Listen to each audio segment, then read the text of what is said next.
पूरे शहर में इस समय पानीपत नगर निगम की चर्चा है और पूरा देश वीडियो के माध्यम से देख भी रहा है कि ये लोग क्या गोल खिला रहे हैं। पहले मीडिया को बैन किया गया, उसके बाद एफआईआर दर्ज की गई। इसराना से विधायक बलबीर वाल्मीकि हमारे साथ है, कांग्रेस के भी विधायक हैं, इनसे बातचीत करते हैं। विधायक साहब, पूरे प्रकरण का आपको पता होगा, पत्रकारों को पहले बैन किया जाता है, उसके बाद एफआईआर दर्ज की जाती है।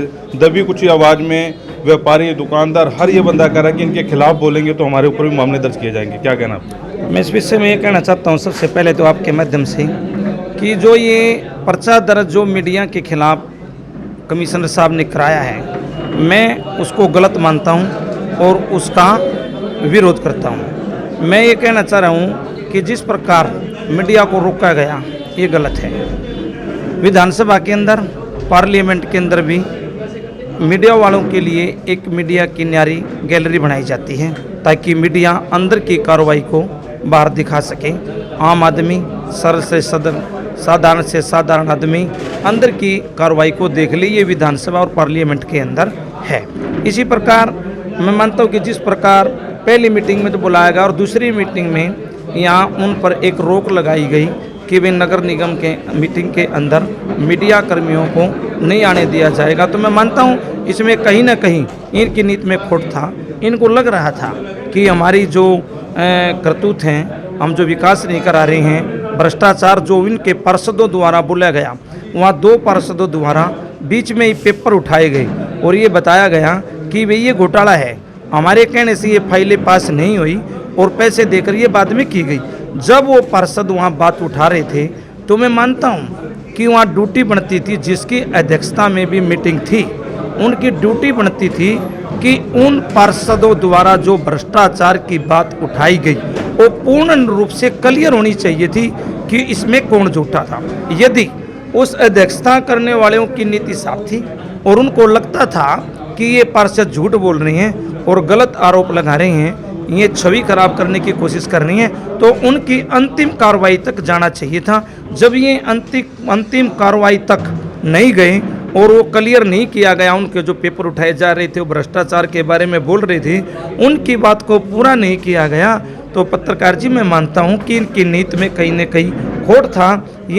शायद ये जानते थे कि इस बात को यदि हम क्लियर करेंगे तो हमारी छवि खराब होएगी और ये अंदर का जो भ्रष्टाचार, ये लेन देन, रिश्वतखोरी, ये सब क्लियर हो जाएगा। तो मैं मानता हूँ इससे बचने के लिए कोई न कोई बात थी कि जो इन्होंने उन पार्षद की बातों को क्लियर नहीं किया। विधायक साहब, मीडिया को बैन किया गया, जब मीडिया को बैन किया गया, जब मीटिंग रखी गई थी, रेड कारपेट बिछाया गया, उनके लिए अनेकों प्रकार के व्यंजन जो है वो दिए गए। उस मीटिंग में माननीय विधायक शहरी भी आते हैं, वहाँ पर मीडिया बैन था, वहाँ पर मीडिया नहीं देख रहा था।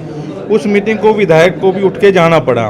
उस मीटिंग में भी पार्षद आरोप लगा रहे थे, भ्रष्टाचार के आरोप लगा रहे थे। सदन पूरा बीजेपी का, mayor, deputy mayor, senior mayor, पार्षद सारे बीजेपी के।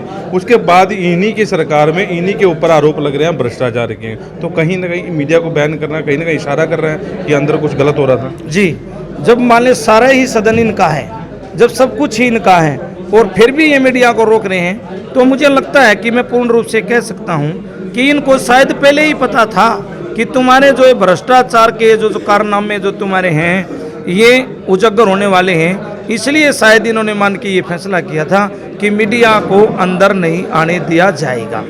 और मैं मानता हूँ कि इसमें मीडिया की गलती क्या है, जो इन्होंने पर्चा दर्ज कराया, इसमें गलती क्या है?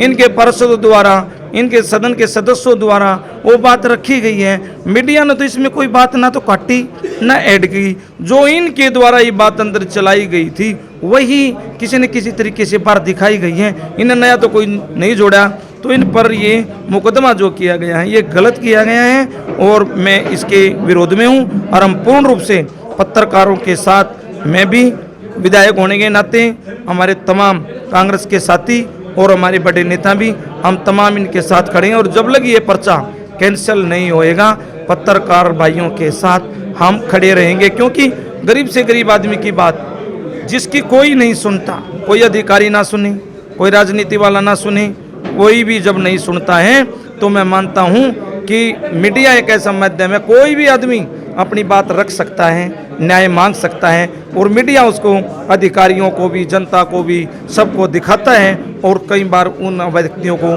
न्याय मिलता है। तो मैं मानता हूँ जब इस प्रकार की उम्मीद सब जगह से टूट जाती है और मीडिया के पास जब लोग दुखी आते हैं और उनको न्याय मिलता है, तो ऐसे लोगों की भी आवाज़ को, मीडिया की आवाज़ को भी दबाया जाएगा तो फिर देश का रह क्या जाएगा। इसलिए मैं मानता हूँ लोकतंत्र में ये जो लोकतंत्र की हत्या जो ये करने की कोशिश कर रही हैं, ये होने नहीं देंगे। हम मीडिया भाइयों के साथ खड़े हैं। लास्ट सवाल आपको भी जाना है, इस सारे प्रकरण में एमपी संजय भाटिया क्यों नहीं बोल रहे, क्यों नहीं सामने आ रहे? मीडिया को बैन करने की बात है, उसमें वो सही ढंग से बात नहीं रख पा रहे, FIR दर्ज हो जाती है तब भी वो अपनी बात नहीं रख पा रहे। इस सारे प्रकरण को कैसे देखें? मैं पत्रकार जी, आपने जो सांसद जी की बात कही कि वो क्या नहीं करे, सांसद जी की बात को तो सांसद जी ही स्वयं आप बता सकते हैं, ये तो आप उनसे ही जानकारी ले सकते हैं। मैं उस विषय में कुछ बोलना चाहिए उनको, वो तो वही बताएंगे क्या करना चाहिए।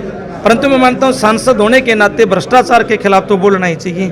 मैं विधायक हूँ, कहीं भ्रष्टाचार हो रहा है मेरे एरिया में या कहीं भी, तो मैं उसके खिलाफ बोलना चाहिए। यदि उनको लगता है कि ये गलत है तो उन्हें जरूर बोलना चाहिए। सांसद की एक ड्यूटी होती है, उन्होंने यदि कहीं लगता है कि भ्रष्टाचार हुआ है तो उसके खिलाफ खड़ा होना चाहिए। धन्यवाद आपका बहुत बहुत। बलबीर बाल्की जी हमारे साथ थे, इसराना से विधायक कांग्रेस के, और बड़ी अच्छी बात की। और पानीपत में आज बड़ी प्रेस कॉन्फ्रेंस हुई है, कांग्रेस के नेता जो है प्रेस कॉन्फ्रेंस कर रहे हैं और इस मामले को लेकर राजनीतिक लोग हैं वो भी सामने आए हैं, क्योंकि पत्रकारों पर झूठे मुकदमे जो हैं इस सरकार में दर्ज किए जा रहे हैं। वैसे पानीपत के प्रदीप पंजाल के साथ कुलवंत।